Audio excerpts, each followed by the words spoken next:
If your business is still under a million, this framework will help you hit that milestone. And if you have already passed a million, this is the same system that can push you into multi-million revenue growth.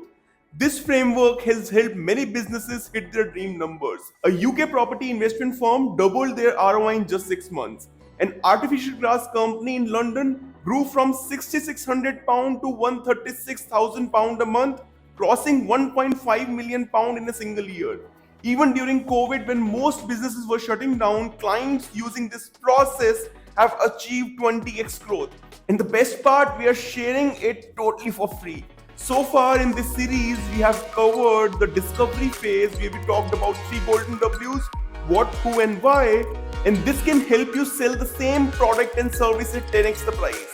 And how to find right people and build trust. Create messaging that drives action, and make sure your audience find you, and craft layouts that converts.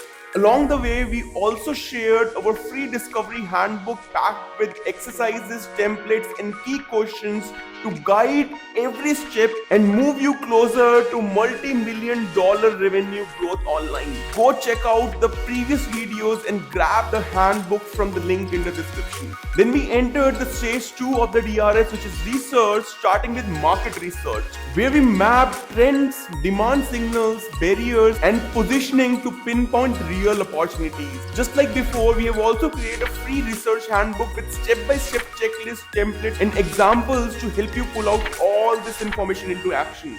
Now it's time for the next part of the research, which is user research. So if market research tell you exactly what is happening in your industry, this user research tells you what's happening inside your customer's mind, the real motivations, fears, and triggers that drive action.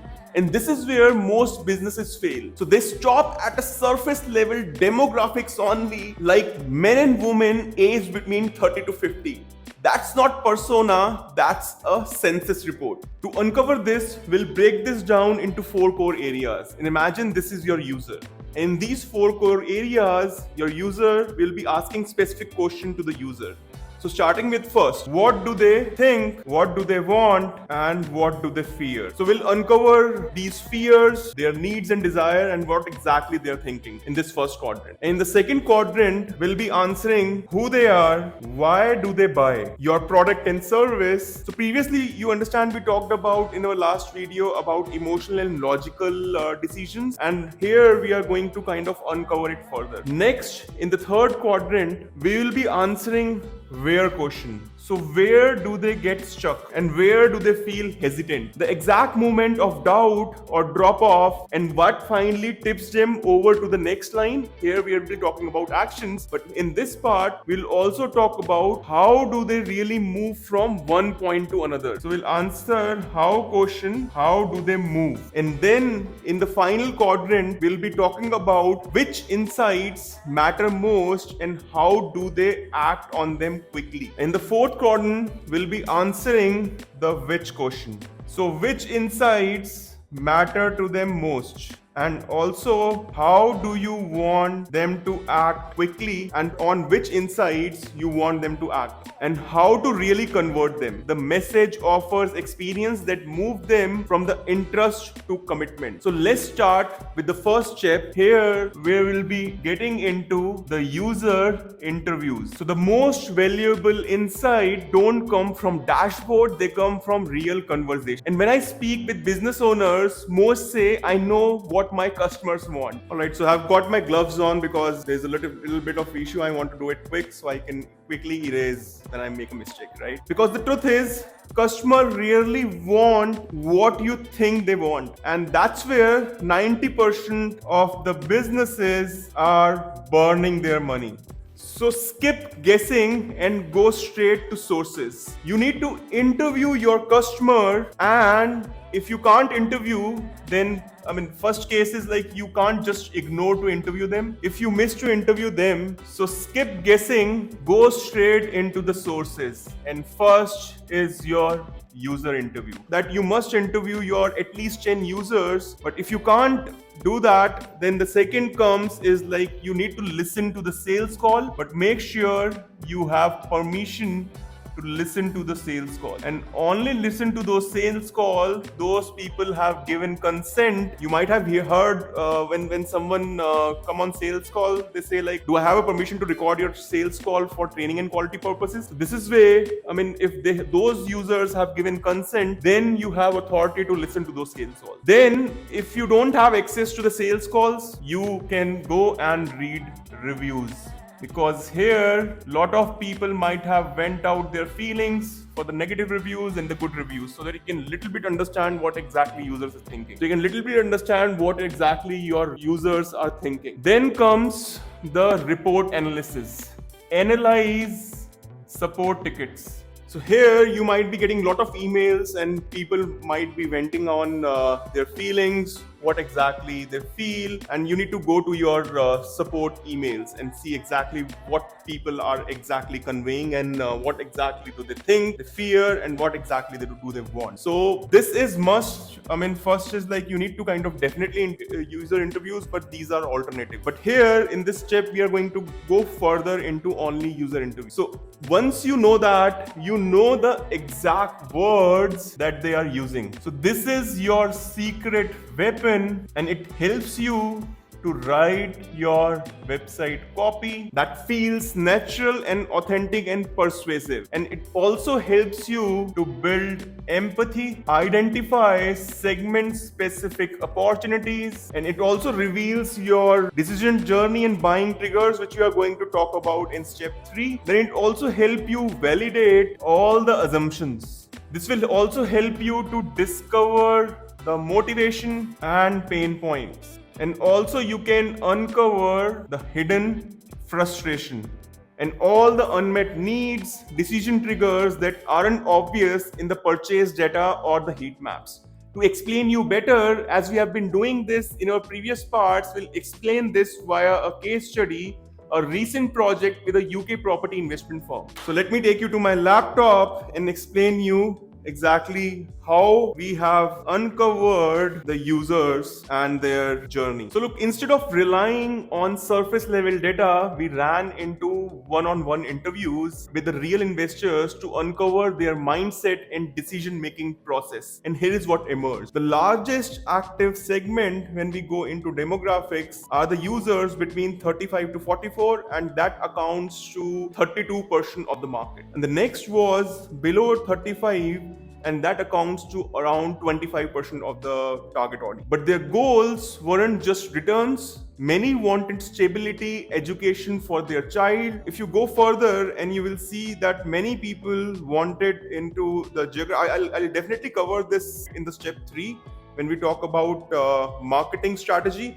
But just to quickly show you what their behavior segmentation is, you can see some people want to support the kids' education and support their family, right? So we'll definitely go deeper into it. I'm just giving you a quick overview, like how once the user interview is done, then you need to kind of put this data into this particular Miro sheet or any particular tools. I'm going to tell you the tools that you can use as well. So that changed everything, right? Instead of pitching a generic investment opportunity, we helped the client craft segmented offers. And these segmented offers, if I take you to these, right, you see how we first identified people like those who wanted stability driven investors, like those who are secured investors. So they need ready to move options. As you can see here, 14 people wanted ready to move options. So that makes around 17 to 18%, because we did interview on 100, but out of that, the proper users were 83, and that is how this percentage is 17 to 18%. So they wanted guaranteed rental incomes, right? And then comes the other types of investors who are aggressive investors, right? They are growth focused and they want off plan. So you can see 25 to 28% people are those people who wanted off-plan project, and they want higher appreciation, and their ability to take risk is higher. And that is not all. We created 4 more user personas, and these are those people. I mean, first we defined like secured, and aggressive. And then we found like there are people who are looking to build wealth, and those are income seekers and looking to build passive income. So that is how we segmented them into 6 different personas, and that is how we created 6 different landing pages. So the result, offer that felt personal, messaging that built trust, and funnels that actually converted. So this improved the lead to conversion from 2.2 to 6.3%. That's the 3x jump. And to help you do the same, download the free research handbook. Link is in the video description. Inside you will find a full user interview section with questions, frameworks, call script, and note-taking templates. The exact set of questions we used for a UK property investment client, ready to customize for your own business. And to give you a head start, here are the starter questions that work almost for any business, and you can adapt them to your market. So let's go back to the whiteboard and let's talk about what are these questions that you can ask. Let me just get my gloves on again. So we'll uncover more questions. So what triggers them to look into your product and service? Then comes, what challenges were they facing before, and what are the alternatives did they consider and why, and what made them trust you or doubt your solution, and what would made them recommend you in their circle, and what would made them refer you to their friends and family. At what one thing made their user experience exceptional. So grab the handbook to save the time and start with proven questions, because these raw and unfiltered conversation don't just give you quotes, they lay the foundation for the next step, turning what you have heard into research-backed personas you can actually use. So let me show you further like how this segmentation is done, and we'll go one by one onto the segmentation. So here, as you can see, like once we have done the entire user interview, so we'll definitely go deeper in marketing strategy. So here you see like we have segmented these users by geographically, psychographically, demographically, and behaviorally. And this, what we have done is we have listed down all the concerns, all the personality, what is the age group, gender, occupation that we have spoken during the step 1 when we were doing discovery. Right, so here we have broken down into behavioral segmentation. What exactly is their goal? Why do they purchase? Which buyer stage they are in? Right, so that is what we do in during this segmentation. So we'll further speak in the step 4. So make sure you're staying tuned and keep watching till the end. So let's talk about the second point, which is who they are and why they buy. So let me pull my gloves back on. So now that you have gathered all those interviews, reviews, and behavioral data, it's time to turn the raw finding into something you can actually use, which is research-backed and data-driven user personas. So let's be clear, right? I mean, this isn't about guessing a name and an age. A real persona is living data-driven profile of a market segment, and every trait in it should come from evidence that you can point to. So what exactly goes inside? So before I take you to my laptop and show you how the exact personas looks like, let's see exactly what inside is in the user persona, and we'll cover these key questions. So starting with first, what are their key goals and needs? What are their pain points? And what exactly demotivates them? What exactly motivates them? What are their behaviors? What are their aspirations? What are their values? What are their preferred channel of communication? What exactly technology they use? And finally, what does a day in a life looks like in their exact daily routine? So for example, here is one of the persona that we did for our property investment client, and let me quickly show you that. So here you see Alec, who is a 38-year-old male, married to 2 kids, and earns £85,000 a year. So he works as a senior project manager and at a tech company, lives in a suburban area, enjoys a stable and comfortable lifestyle with a focus on family and long-term financial planning. So what is exactly is his key goal and need? So he wants wants to get a passive income over 100K annually through property investment and build a diverse portfolio, and he wants diversification, he wants early retirement, and he wants to start smaller. And what are the pain points? You can see like he lacks in depth of knowledge. He has a concern about managing properties, and what motivates them? Success stories and financial stability and security, success of peers. And what demotivates them? All those property scams, wrong decision, losing money, clarity and transparency. And what is his interest? It's basically financial investment and personal development. He loves hiking, exploring the outdoors. He has a keen interest in properties, and he's exploring investment in both residential. And what are his desires? Make property investment both are safe and lucrative. He wants higher rental yield. So what is his exactly behavior, right? So he definitely do methodological research, and he prefers investment which can be managed and monitored digitally. What are his aspirations? He wants to build legacy and want financial freedom, and he wants success in property investment. What is his values? He wants transparency, he wants integrity, and he wants sustainability, right? So you can read further of these just to give you example, and then you can see all the preferred channel of communication. So what technology is he exactly using at the moment, and what does the day in the life exactly look like? So how do you think, like, we could able to build this user persona? That's take me to the furthest step in this research-backed data-driven personas, and we'll be talking about how you can build this user persona from the data that you have collected, right? And here we'll be answering the certain questions, and these questions would be: the first thing that you need to do is, once you have gathered all the data from here, how to organize it into these points is like whatever data that you get, right? You have to do a proper clustering and segmentation.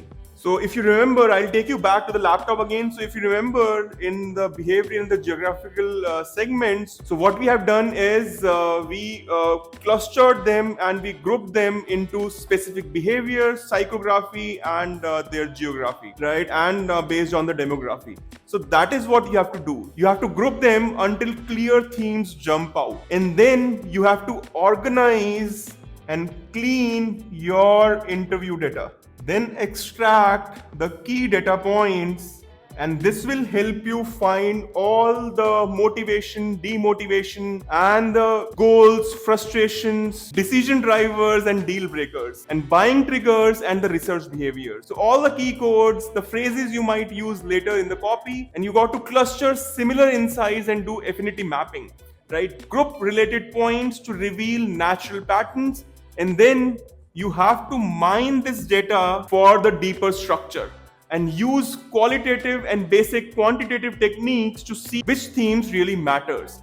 And here you have to put the frequency counts. So how many users mention each theme? So let's see it in action, and you will now able to understand how this clustering has been done and how we have segmented these users. So as you can see, we found after doing the interview, found these themes, like exactly how many people are looking for tax efficiency, and we have put those numbering as I said, like frequency counts, right? So all those counts are here, and all these people have been grouped together. When we were doing those user interviews, we were putting exactly the theme, like hands-on theme, how many people want hands-on, how many people are looking for off-plan, right? And how many people were looking for financial freedom. So all this have been put together into this psychographics and have been put together in the cluster of concerns. What are the concerns that they have? What are their pain points? Right? So that is how that have been grouped together. So I hope this is now making much more sense and you are getting a bit of clarity. If not, don't worry. We will go further deeper when we talk about the marketing strategy in the step 3. And here, a key tip is keep your persona alive, because market shifts. So revisit interviews and all the data every few months to see their motivation, to see exactly what is their pain point or objections that are arriving and objections which are keep on changing.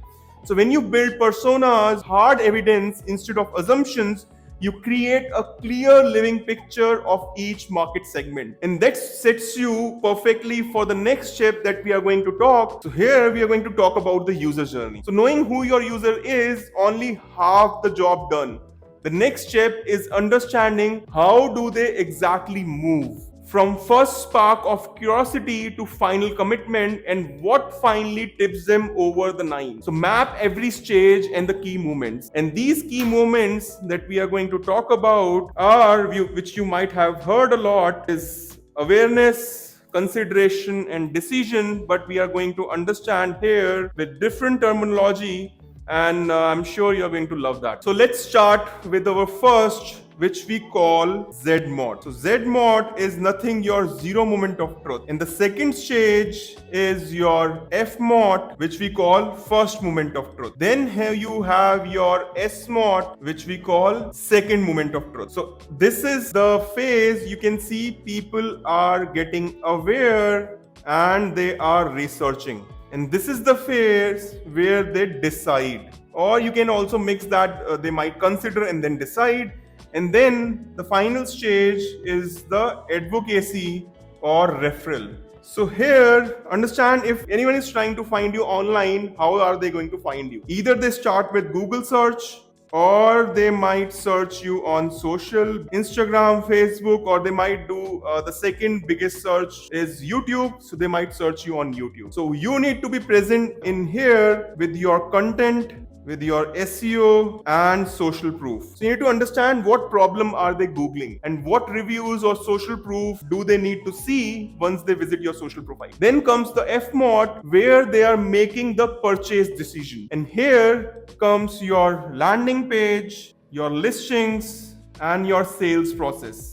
And this is the point when they visit your website or your store or your premises. So their first impression of you, does your headline, your landing page or offer instantly grab their attention and signal trust and relevance? Then comes in the SMOT is your advocacy. This is where they will have, once they have bought, this is their onboarding experience, the support that you are giving to your final customer. So their experience after the purchase. Did you deliver what you promised? What drives reviews, referrals, and repeat business? So in short, think ZMOT is their experience before they visit your store.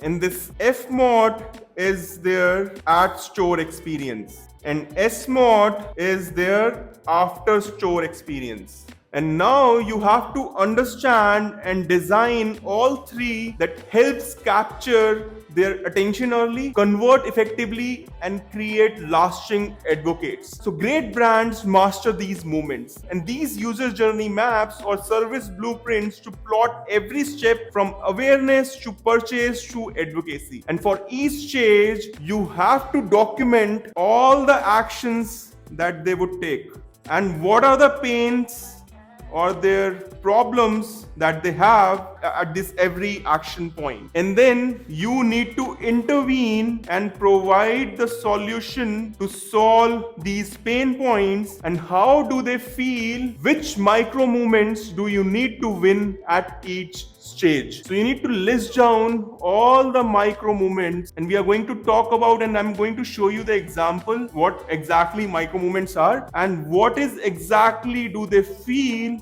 at each stage. So we are going to definitely talk about each one of these, and I'll show you exactly how we did that for a property investment client, and I'm going to show you in Miro how exactly does this look like. So one by one, we are going to take a quick example and tell you how you can list down all these feeling, micro movements, and their pain points and intervention. So let's start with zero moment of truth. Imagine a prospect searches on Google UK buy to let ROI in 2025 and reads competitor blogs. So their pain point could be they could be overwhelmed by conflicting ROI numbers and outdated market data. And you can intervene and publish a fresh market trend blogs or post and SEO guides or a video with credible and current numbers. So your customer feeling would be something like they are curious and they want to know a bit more. So here, how you can win the micro movement. So reading a side-by-side ROI comparison and sharing your post on best UK buy to let cities to his friend, or like your video that you have posted on YouTube. So all these liking, sharing, and commenting are the micro movements that you're winning in the awareness phase. And then let's talk about the FMOT. So what exactly the action in FMOT? So they click on your ad on a high trust page comparing top UK cities for buy to let. And the pain that they would be having is they doubt about legal safeties and hidden fees. And how you can intervene is using a clear tables live chat with investment advisor and a book a call CTA above the fold. And how is the customer feeling? They might be excited and they might be now curious to know a bit more about you, and then they finally feel like they will fill your contact form. And in the micro moments, how you can win those, if they are not filling your contact form, do you have any PDF or any free guide that they can download if they're not submitting your book call request form? So that is how you can win those micro moments here. And then let's talk about the SMOT, which is after store experience. Here the action could be they complete their first purchase and log into scheduling a property management. The pain that they have is anxiety about tenant management and ongoing yield. The intervention that you can give is provide a personalized onboarding checklist, automated rent collection setups, and proactive check-ins. And the customer feeling here is finally they are relieved and they are happy, right? If you have an unhappy customer, then definitely they are going to give you a bad review, and it is going to ruin your reputation. So they will be leaving a positive review if they are happy, and you can show their success story in your webinar. So let me take you back to my laptop and show you exactly how does this look like in Miro, and let's see a exact example. So here, if we go to this customer journey, you see exactly how we have done this is the journey. So we have divided the journey into research and exactly what they do during the research, the awareness from consideration and to decision, and what exactly is their pain point in all these stages, and how they are deciding. So we have divided that into awareness, consideration, and decision, and then what exactly you are intervening. So what exactly is their pain point? Trust. If they have trust issues, give them engaging trust builders or testimonials. So for each every pain point, we have some intervention here. And how you can win those micro moments, as I talked about, sharing, commenting, or probably engaging in your post. And what exactly is their feeling? They are a bit curious, they are a bit doubtful. And finally, you can see like for all the stages, once they're doing research, once they are landing on your page, what is their onboarding experience and what is the ongoing support. For each and every point, you have to kind of nail this down, right? And if this Miro is not enough, you have to put all these emotions and their stage, their pain points, and the intervention and micro movements in the Excel sheet as well. And you can use these tools to turn raw interviews and behavioral data into clear pattern and actionable next steps. So you can use Miro as we have used, or Figma, to visually map each touch point and decision triggers. Use Excel sheet like this or Google Sheet or Airtable, cluster and score these inside. You can see the scores have been given here for each and every step. So you have to score them. Don't worry, we are going to talk about that in the last step, right? How to score and all those steps, right? And then you can use mix panel or amplitude or hotjar tools to analyze real on-site or in-app behavior. And you can use Tableau or Looker Studio to create quick shareable dashboard for trends and drop-off.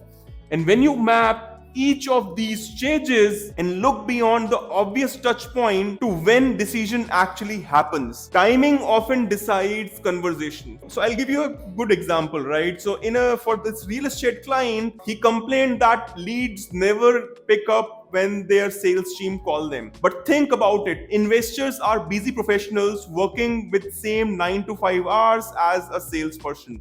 So if my client doesn't answer calls during his own working workday, how he can expect investors to respond to his salesperson? So I suggested rotating sales shift so agents call on Saturday and Sundays instead of to those leads who are not picking calls on the weekdays. And the result, 57% high response rate on weekends compared to weekdays. So that's the power of understanding client habits. Look, I invest in property myself and I never pick calls from the unknown numbers. So I only pick calls during a brief driving window or when I'm doing lunch or taking a tea break. So you need to know when prospect might be taking those lunch break and tea breaks and make sure you call them if you're calling them in the weekday. So to spot similar opportunities, grab the free research handbook from the video description. So in the user research chapter, you will find the journey mapping section that gives you key question and templates to chart touch points, reveal decision triggers, and close timing gaps that spend your path to multi-million-dollar revenue. Nail the right window and you will see more conversions and revenue. So this is an important concept you should apply in your business. We'll cover more in the step 3 in the DRS framework, as I said, when we talk about marketing strategy. So make sure you watch the full series. And when you understand these journey and triggers, you can design intervention, content, messaging, or offers that meet people exactly where they are and where the decisions are made. But before you act on every idea, you need to know which one really matters. And that's where the next step that we have is your action priorities. So you have gathered the data from the interviews and built real personas and have mapped every step of the user journey. Now comes the step most teams skips, and it's the one that turns research into real growth, is you're setting these action priorities. Because here's the truth, not every insight deserves action. Some patterns are noise, some are nice to know but won't move the needle. Your job is to separate the interesting from essential and then act fast. And starting with first is your evidence ranking. So here you need to lay out all your insight, quotes, pain point, behavioral data on a single board or a spreadsheet. For each of them, ask 3 quick questions. Is this frequent? So does it affect many prospects or just a few? Is it costly? Does it block the revenue or simply annoy? Is this flexible? Can we address it with a clear practical next step? The strongest signals score high on all 3. And then run a quick validation loop. So before designing your website or rewriting your pitch, test each promising idea with a small audience. And it could be A/B testing your landing page, do a short survey, or do a usability test on a smaller audience, let's say 5 people. So you need to prepare a MVP, which we call minimum value product. So you can create a MVL, minimum viable landing page, and test that on those 5 people and very early. So the goal is to prove quickly and cheaply that solving this issue really changes behavior. For example, one SaaS team discovered during interviews that setup complexity was scaring people off.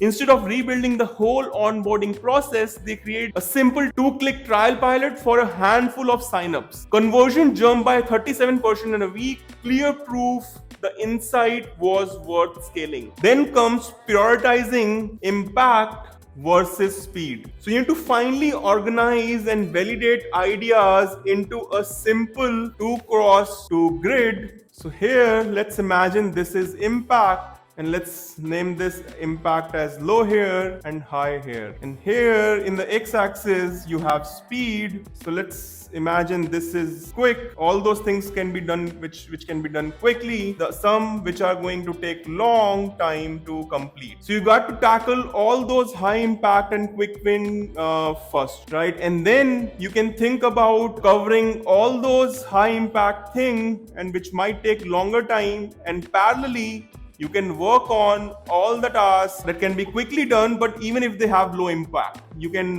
do this parallelly. You can ignore all the tasks that take longer time but might not make a lot of impact. So that completes the 4 core parts of user research, from raw conversation to live personas to user journey, and reveal every decision triggers and to prioritize every action list. Each step naturally builds on to the last. So think about what you have just built. User interviews showing exactly what customers think, what they want, and what they fear. Then the personas spelling out who they are, what their problems are, and what that needs to be solved. And then in journey maps, marking every friction point and the triggers that makes them buy. And finally, validate and prioritize your action list, telling you exactly what to fix or first what to launch. So you have proof, you have playbook, you can move from research to action with confidence. To lock it all in, download the free research handbook from the description. It contains the full worksheet for interviews, persona building, and journey map, and then finally validation. Everything you need to turn these insights into prioritized growth plan you can execute now. This is why user research is non-negotiable. So if discovery gives you map, market research shows you the terrain, user research introduces the people who live there, shows you how they really moves. When you understand them this deeply, offers stop feeling like guesses and start feeling inevitable. The next and the last step in the DRS framework is competitor research, where we'll decode the entire competitive field, expose hidden weakness, and arm you with intelligence to seize market shares before others even notice. If this helped you, give it a like, share your thoughts and question in the comments below, and don't forget to subscribe so you don't miss the next competitor research. I'll see you there.